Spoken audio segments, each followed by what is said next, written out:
Bí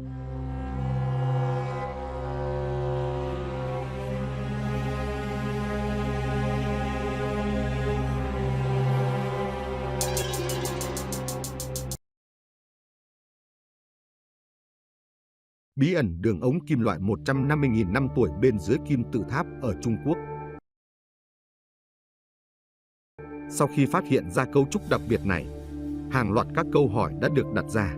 Ai có thể xây dựng cấu trúc phức tạp như vậy cách đây 150.000 năm? Thời điểm mà con người được cho là mới bắt đầu sử dụng lửa. Các đường ống bài gòng là một trong những bí ẩn lớn nhất của thế giới cổ đại. Chúng được tìm thấy bên trong một kim tự tháp bị xói mòn nặng nằm trên đỉnh núi Bài Gòng ở tỉnh Thanh Hải, Tây Bắc Trung Quốc. Kim tự tháp sụp đổ này từng có 3 lối vào hình tam giác ở 3 cạnh của nó. Nhưng theo thời gian, 2 trong số chúng đã sụp đổ và hiện không thể tiếp cận được. Dấu tích của sắt và những tảng đá có hình dạng khác thường nhô ra khỏi bề mặt, cho thấy nơi đây đã từng có hoạt động của con người từ rất lâu trước đó. Hang động lối vào duy nhất còn lại có một mạng lưới ống kim loại phức tạp, có đường kính lên tới 0,45 mét. Theo đó, có hàng chục đường ống như vậy chạy thẳng lên núi. Tuy nhiên, chúng dẫn đến đâu thì không ai biết. Trên núi Bài Gòng ở tỉnh Thanh Hải, phía Tây Trung Quốc, có một cấu trúc kỳ lạ mà dân địa phương tin là tháp phóng. Cấu trúc này trông như một kim tự tháp, với 3 chiếc hang có cửa hình tam giác mở ra ở bên thân. Một số nhà khảo cổ học đã đến thăm địa điểm này đã suy đoán rằng các đường ống có thể đã từng cung cấp nước cho kim tự tháp. Giả thuyết này dường như được hỗ trợ bởi vô số ống kỳ lạ được tìm thấy trên bờ hồ To Sơn gần đó. Chúng cũng có nhiều chiều dài và đường kính khác nhau. Một số vươn lên trên mặt nước, một số khác bị chôn vùi bên dưới. Bị hấp dẫn bởi những đồ tạo tác thất lạc này, Viện Địa chất Bắc Kinh đã phân tích các đường ống Bài Gòng bằng cách sử dụng một kỹ thuật gọi là phát quang nhiệt. Phương pháp này cho phép họ xác định thời điểm các đường ống chịu nhiệt độ cao lần cuối. Phân tích cho thấy rằng các đường ống này chắc chắn phải được sản xuất cách đây 150.000 năm. Rải rác xung quanh kim tự tháp và bên bờ hồ là một số lớn các đường ống, những mảnh vụn sắt han rỉ và những khối đá có hình dạng bất thường, cùng một số ống dẫn chạy xuống hồ. Và bí ẩn sâu hơn, phân tích được tiến hành tại một nhà máy luyện kim do chính phủ Trung Quốc điều hành đã không thể xác định thành phần chính xác của các đường ống. Mặc dù các đường ống được cấu tạo từ oxit sắt, oxit silic và oxit canxi, tuy nhiên chúng cũng chứa 8% vật liệu không xác định. Và cho đến tận thời điểm hiện tại vẫn không có cách nào để giải thích được rốt cục vật liệu bí ẩn đó là thứ gì. Theo những nghiên cứu trước đó, sự hiện diện của con người trong khu vực này mới chỉ bắt đầu từ 30.000 năm trước, nhưng chủ yếu họ sinh sống thành các bộ lạc du mục. Cũng theo đó, việc hình thành một xã hội nguyên thủy có thể xây dựng được những cấu trúc tinh vi như vậy là điều hoàn toàn không thể xảy ra. Theo đó, nhiều giả thuyết khác nhau đã được đưa ra nhằm cố gắng giải thích ai có thể là chủ nhân đã xây dựng những đường ống này và chúng có thể được sử dụng để làm gì. Một trong những giả thuyết cho rằng đây là tàn tích của một nền văn minh tiên tiến trong quá khứ đã bị lãng quên. Họ có thể đã xây dựng một cơ sở bí ẩn nào đó và cần nguồn nước để làm mát, và những đường ống Bài Gòng chịu trách nhiệm dẫn nước từ hồ gần đó để phục vụ cho yêu cầu này.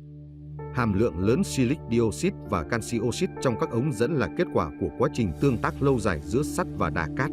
Điều đó chứng tỏ những đường ống này đã có từ rất lâu. Kỹ sư Lưu Sáo Linh, người thực hiện các phân tích hóa học, cho biết. Tuy nhiên điều thú vị là phía bắc núi Bài Gòng có 2 chiếc hồ song sinh, một chứa nước ngọt và một chứa nước mặn, nhưng không hề có đường ống xung quanh hồ nước ngọt. Thay vào đó tất cả những đường ống đều nằm ở bờ nam hồ nước mặn, với chiều cao từ 50 đến 60 mét. Tại sao nền văn minh cổ đại này lại cần đến nước mặn, hay cụ thể hơn là nước muối? Câu trả lời rất có thể là điện phân. Khi một dòng điện đi qua nước muối, nó sẽ phá vỡ cấu trúc của nước thành hydro và oxy. Những thành phần này là nguồn nhiên liệu rất cần thiết cho việc vận hành những động cơ hiện đại có hiệu năng cao, đặc biệt là máy bay, động cơ phản lực. Do đó, nhiều người đã cho rằng chủ nhân thực sự của những đường ống này có thể là một nền văn minh đặc biệt. Nền văn minh có thể không phải do con người tạo ra. Điều đặc biệt là trên vùng đất hoang vu và khắc nghiệt này, chưa từng có sự hiện diện của ngành công nghiệp hiện đại. Chỉ có một vài người dân du mục sống ở phía bắc của núi Bài Gòng. Vì thế, người dân địa phương cho rằng cấu trúc kỳ lạ kia có lẽ là một cái tháp do người ngoài hành tinh để lại. Điều này đặt ra một số câu hỏi thú vị và kích thích tư duy. Trước lịch sử văn minh nhân loại được biết đến của chúng ta, có tồn tại một nền văn minh bí ẩn và chưa được biết đến với công nghệ hiện đại hay không? Trong một thời gian, Có rất nhiều suy đoán khác nhau về nguồn gốc và công dụng của những ống sắt bí ẩn này. Có ý kiến cho rằng những ống sắt này có thể là bằng chứng về chuyến viếng thăm của các nền văn minh ngoài hành tinh. Những người đã tạo ra những công trình công nghiệp này bằng những phương tiện vượt xa công nghệ của trái đất vào thời điểm đó. Tuy nhiên, quan điểm này đã bị giới khoa học nghi ngờ. Các nhà khoa học chỉ ra rằng sự tồn tại của người ngoài hành tinh vẫn còn là điều bí ẩn. Về mặt khoa học, nếu người ngoài hành tinh có tồn tại thì họ cũng không thể du hành xuyên không gian giữa các vì sao để đến trái đất 150.000 năm trước. Tuy nhiên, có một giả thuyết khác có thể khiến cho chúng ta dễ dàng chấp nhận hơn. Giả thuyết này cho rằng các đường ống bài gòng thực chất chỉ là rễ cây đã hóa thạch. Sinmin Weekly đưa tin vào năm 2003 rằng các nhà khoa học đã tìm thấy chất thực vật trong một cuộc phân tích các đường ống và cũng tìm thấy thứ trông giống như những vòng vân gỗ bên trong một số đường ống. Giả thuyết này đã liên kết với một nghiên cứu địa chất trước đó cho rằng ở một số nhiệt độ nhất định và trong những điều kiện hóa học nhất định, rễ cây có thể trải qua quá trình thoái hóa biến đất thành đá và các quá trình khác có thể tạo ra sắt. Cho dù thế nào đi chăng nữa thì những tuyên bố này đều có cơ sở và sự nghi ngờ riêng. Đồng thời, giới khoa học chính thống vẫn chưa có kết luận chính xác nào. Tuy nhiên, dù lập luận thế nào thì nó cũng cho thấy ống sắt bài gòng là một khám phá có giá trị và ý nghĩa to lớn. Nó có thể tiết lộ bí mật của các nền văn minh tiền sử hoặc các nền văn minh ngoài hành tinh ẩn giấu trên trái đất. Đồng thời cũng có thể cho thấy sự kỳ diệu và phức tạp của địa chất.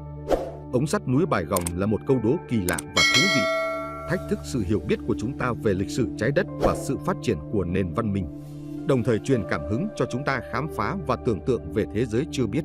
Nền văn minh trái đất có thực sự đang trong một chu kỳ? Chúng ta sẽ có thể tìm ra, có lẽ chỉ có thời gian mới trả lời được.